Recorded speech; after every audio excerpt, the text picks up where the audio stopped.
Hey everyone, welcome to the Canine Culture Podcast, where we talk about everything dog. Q&As with veterinarian professionals, rescue operators, everyday topics. We cover everything dog on this podcast. So make sure you subscribe to the Canine Culture Podcast on your favorite podcast platform, and make sure you're following us on social media on both Instagram and Facebook. Thanks again for listening. Now here's that next episode. Welcome everyone to the Canine Culture Podcast. This is your host, Brittany, and today we have a special guest named Kelly. She is the founder of Furever Urs Sisters here in Jacksonville, Florida. So welcome to the show, Kelly. Thank you. I appreciate you having me on. So tell us a little bit about who you are and what you do. So my name is Kelly Crable, and I founded Furever Urs Sisters, Furever Urs Rescue. We are a nonprofit dog rescue group, and I founded this rescue almost 7 years ago. April will be 7 years.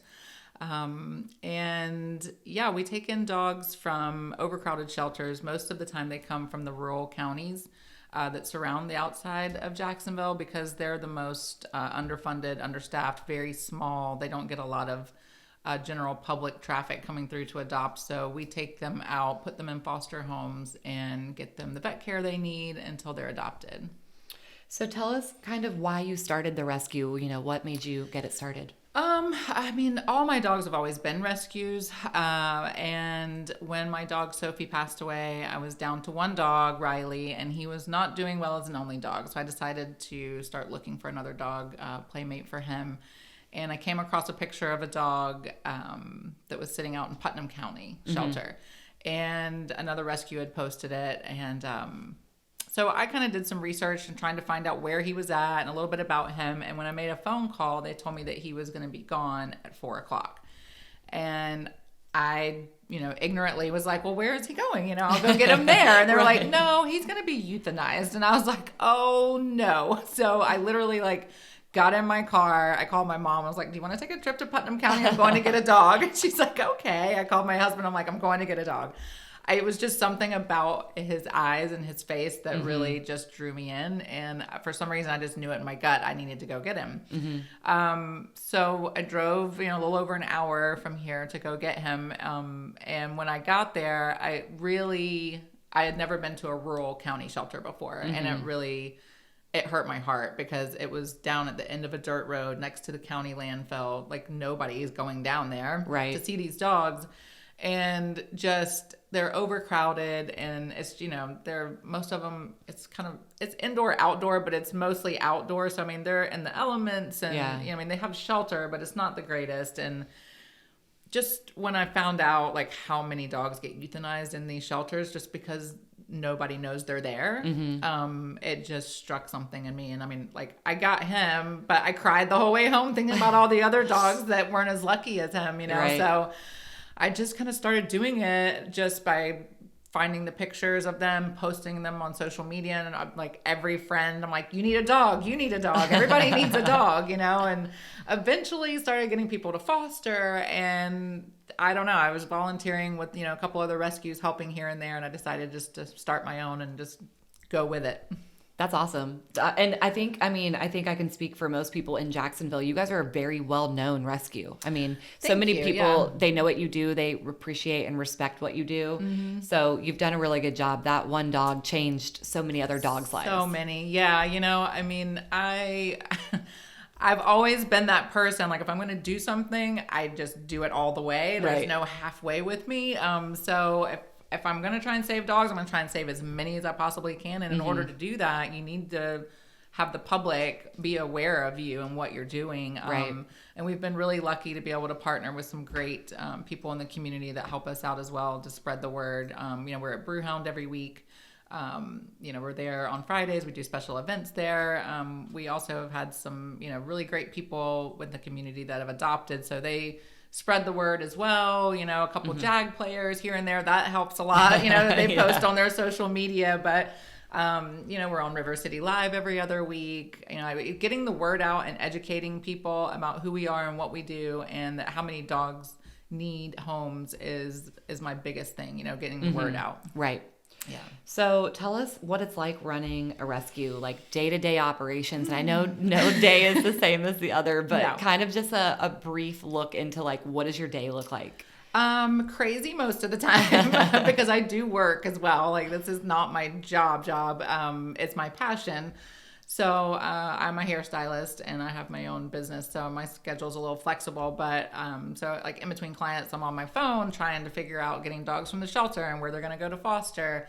And I'm very lucky to have 5 wonderful women that help me, my quote unquote first sisters. They also have full-time jobs. So it's, we're constantly texting back and forth in our group message of like, okay, did you see that application come in? Who's grabbing that one? We have somebody do background checks and make phone calls, and we do vet reference checks. We have people send videos of their homes once their application is approved.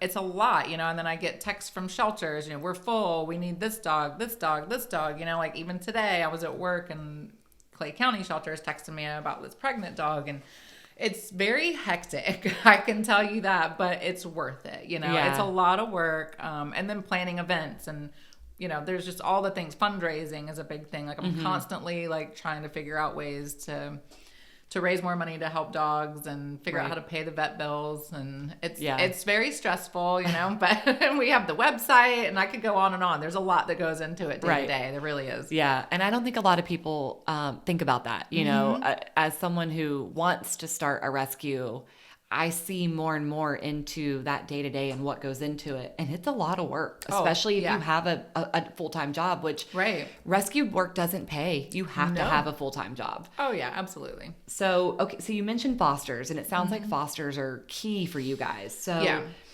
tell us a little bit about how you find a foster and if you are a foster parent for these dogs, what does that look like as far as like time commitment and monetary commitment? It costs you nothing. We take care of all vet care. We supply everything you need, with that being kennels, dog beds, collar, leash. We also have food delivered right to the foster's home. We're really lucky to have Pet Wants, which is a local dog food company here in Jacksonville. It's called Pet Wants Jack's Beach.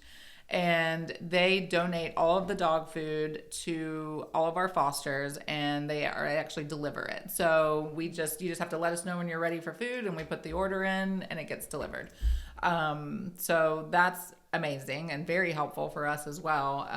And you really just have to open up your heart and your home to give this dog a place to land until we find the forever home. And that could take a week, it could take a month or longer. I mean, we have some dogs that are just sitting, great dogs, that are just sitting for months, in foster homes, just because right now it's overwhelming. Every shelter is full. Every rescue is full. Right. There's so many dogs right now that need homes that it's a little overwhelming at this time, but we do our best and we do have a good adoption rate. I mean, we, look at the numbers and we're getting, anywhere from 10 to 20 dogs adopted a month, which is huge for a small rescue. Yeah.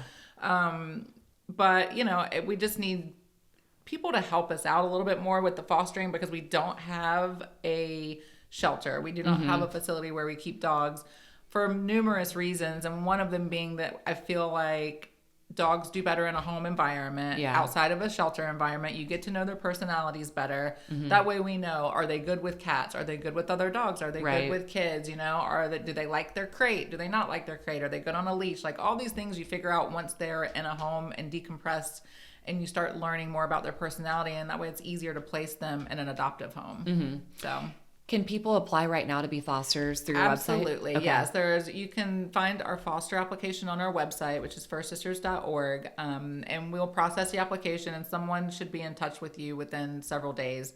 Again, we're all volunteers, so we try and get through them as soon as we can, especially the fostering ones, because that's the only way we can get more dogs out of the shelters is with foster homes. Okay.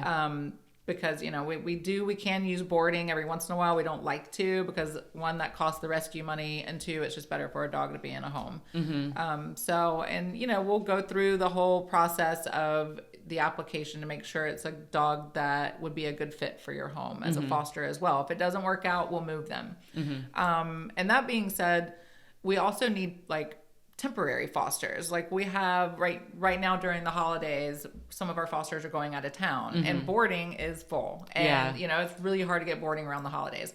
So we had a couple of dogs that needed a temporary foster just for the holidays while their regular foster is out of town. So that's very helpful too. So if you can just do something for a week or a weekend or a couple of days here and there to keep them out of boarding, that's also helpful. Okay. All right. So if you're in Jacksonville, Florida, make sure you go to their website and apply if you have the ability and want to open your heart.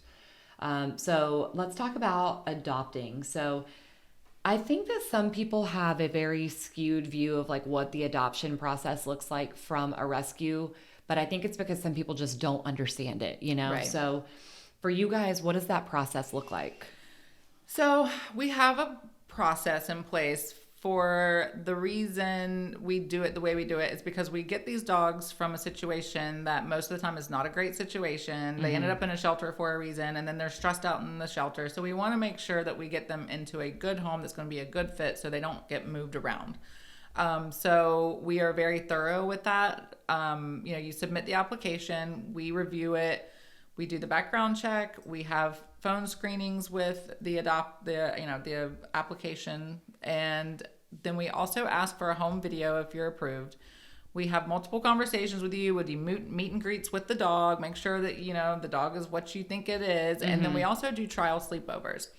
That'll give you up to a week to have the dog in your home to make sure it's going to be a good fit. Sometimes longer, because some dogs take longer to decompress into a new environment and show their true personality. So we like to make sure that everybody has time to see if it's going to be a good fit or not. Yeah. So you talked about a dog decompressing, and we both know that could be a couple days, it could be a couple weeks. I can say from my experience, maybe even a couple months. So yeah. What kind of advice do you have for people with respect to letting a dog decompress and settle in? And where do you think that timing normally falls? The biggest thing is just please be patient with them. They're in a new place with new people that they don't know. They're confused. They've moved around quite a few times, I'm sure, between the shelter and fostering and maybe boarding. So, the first couple of days, some dogs may be very, very anxious. You just need to give them some space, let them decompress, figure out who you are, where they're at. That could take, 2 to 3 days to a week. I would say 3 weeks to completely figure out, okay, I'm here now. This is my new place. And then it could take up to 3 months for them to completely feel like they're at home and show you okay, this is good. I'm fine now. Right. But every dog is different. Everybody, we all have different personalities, and so do dogs. So it's not just one size fits all with these dogs. They have personalities too, and they have needs and different things that are going to trigger them or make them feel safe, vice versa. It's, every dog is different. And please have patience with them. Give them the time that they need. Yeah, I think, there's some movies or TV shows and they bring the dog home and it goes to sleep and it wakes up so happy. And it's well, that's TV. That's not reality. It's not. And some dogs, will adjust quicker than others, Right. Some dogs are going to be like, oh, okay, this is cool. This is fun. This is where I'm at now, but for the most part, most dogs do take at least a week or two to really settle in to where they're at. Yeah. So along with settling in, so socializing your dog, making introductions to other people, other animals in the house, do you guys make any suggestions about that? I mean, we obviously know that socializing is important, and maybe we could even speak to this. Some people think of socializing as the dog met me and my husband. That's good. And that's not quite it. So do you guys normally give some kind of advice with respect to socializing or tips for that? Yeah, we try and be as helpful as we can with fosters and adopters. We work with some great trainers in the area that we can always, suggest you speak with if you need it. But I think the most important thing is, again, giving the dog time to settle before you introduce everybody. Don't have a family reunion the weekend that you bring a new dog home, you know, let them get to know you first. Then have people come over. If the dog doesn't want to interact, don't force it, have the kennel open so they have a safe space to go into, just keep them on a leash if you think that they feel better that way until they get used to new people, and especially if you have new people coming in and a new dog in your home, like, don't just open the door because the dog might bolt, you know, like, keep the dog on the leash, let everybody's in, have a seat, let them get used to each other, and just give them the space that they need. Introducing children, same, like, make sure the children are calm, you know, don't let kids run up and like grab the dog around the neck and try and kiss it on the face, because again, this dog doesn't know these kids. They might not be used to that kind of environment, and you know, you don't want anybody getting hurt, and it's not going to be the dog's fault because it wasn't introduced properly to a child. I mean, the dog might be scared, you know, and you have to think about, this dog doesn't know all these people, and kind of give them some space and let them figure it out on their own very calmly. And you know, you always use baby gates, and kennels are great. You know, that way they have that separation. They know, okay, this is my space. I'm safe here, and I can still see what's going on in the house, but I don't have to be directly involved, and that's okay. Kennels are great. Like, I know some people don't like using them, but that's a safe space for the dog. You know, and I think that they need that. And introducing other dogs, I mean, that's, you know, every dog is different again. Like, some dogs are going to just be happy-go-lucky, like, oh, a new friend. Other dogs might take a couple of days. Again, leash walking together, crate, you know, rotating the dogs, taking them for walks together, let them get used to each other slowly. You know, you don't just throw them in there and expect everybody to be, you know, happy-go-lucky right off the bat, because it can take a couple of days for them to get used to each other as well, especially with the resident dog, with a new dog coming in. You know, you have to think about how that dog feels too. So giving space and properly introducing with just slow introductions, you know, it doesn't need to happen overnight, I think is a really good start, you know? Yeah. So let's talk about some of the needs that the rescue has right now. So obviously fosters. So anyone and everyone that can foster, obviously you need that. Yes. Are there other needs that the rescue has right now? Fundraising is a big thing, because we take in so many dogs, and a lot of the dogs that we take in, unfortunately, are heartworm positive. So heartworm treatments are a big expense for the rescue. You know, that can cost anywhere from $600 to $1,000 per dog. And it's hard to keep up with the amount of dogs and the amount of vet bills that we have. I mean, vaccinations, spay and neuters, microchips, I mean, all that. And then when you adopt from us, that's all done already. But that adoption fee doesn't even cover what it cost us. Even though we do get a rescue discount, it's not free. You know, we're not getting vet care for free. And I think some people don't understand that either. They think, oh, you know, that didn't cost you anything. Oh no, it cost us way more than that adoption fee did. And you know, surgeries, we've gotten dogs that needed, you know, life-saving surgeries that are very expensive. Lots of things, and it's just, it adds up really quick. I mean, we pay out anywhere from $2,000 to $3,000 a week in vet bills. Oh, so, I believe it. Yeah, it's crazy. So fundraising is huge. You know, any donations are appreciated. Even if you, you know, have like, if you work for a company that does matching donations, you know, think about us, have their company match it. You know, you can maybe set up some sort of fundraiser on your social media for us, you know, attach it to our rescue. There's lots of ways you can do it. We've had kids, you know, do cute little lemonade stands and raise money. Like, it all adds up, I promise you, because people are like, oh, I don't have that much. I'm like, it all adds up. I totally promise you it does. But yeah, I mean, the monetary donations are huge to keep a rescue going. Do you guys have any events or fundraisers coming up soon? And I know you said, so you're at Brewhound, how often? So we're there most every Friday. If we have dogs that are available, if their fosters are available to bring them, we're there on Fridays from 6 to 8 every Friday. Okay. So we're usually there. And we also have some fundraisers coming up there as well. We do a lot there, but we're doing Santa photos right now. So you can bring your dog, your kids, the whole family, put on the matching outfits, and get your Christmas cards made. But we're doing those for a $20 donation to the rescue. And we have a great Santa.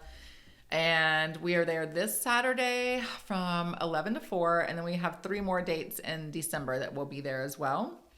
And we have a really great like photo booth app that we're using this year. So you get your pictures, you can, well, airdrop it, text it, email it to you right then before you leave. You can also make like a fun GIF. We've had a lot of fun with that. We've done it a couple times already, and we've had a great turnout We also have our annual chili cook-off coming up in January. I think that's the 15th we have scheduled at Brewhound, which is a great turnout. We have so much fun at that. It's a $10 donation to First Sisters. You get a wristband, you get to try all the chilies and vote on them, and it's a really good time. So we have those, and we also are at Deck the Chairs. Now, that's not necessarily a fundraiser, but it is such a fun community event out here in Jacksonville Beach. So this is our 5th year having a chair out there. So we decorated it. And again, it's just a really great way to get in front of a lot of people to try and bring awareness about who we are and what we do. So yeah, if you're out at Deck the Chair, stop by. And if you're there on the weekends and you can still vote, you can vote for First Sisters. Okay. Yeah, I forgot that you guys had that chair down there until you just said that. Yeah. Do you know the dates for the photos at Brewhound in December? I know we are there the 3rd and the 11th, and I believe we're adding the 3rd date is going to be the 17th. Okay. Okay. So last question is, where can people find you? So I know you said your website earlier, but drop your website, and then also where can people find you on social media? So our website is firstsisters.org, and you can follow us on Instagram at First Sisters Jax Beach, and you can also find us on Facebook. All right. Awesome. Well, thank you so much for being on the episode today. Thank you for having me. Thank you for tuning in to the Canine Culture Podcast. Please make sure you subscribe to the Canine Culture Podcast on your favorite podcast platform, and make sure you're following us on social media. If you have any recommendations, any topics that you'd like to hear, if you know of any guests that would be good for the show, or if you yourself want to be a guest, please reach out to us. Send us an email at canineculturepodcast@gmail.com, or send us a direct message on social media. Thank you for listening, and please share this with any of your dog-loving friends.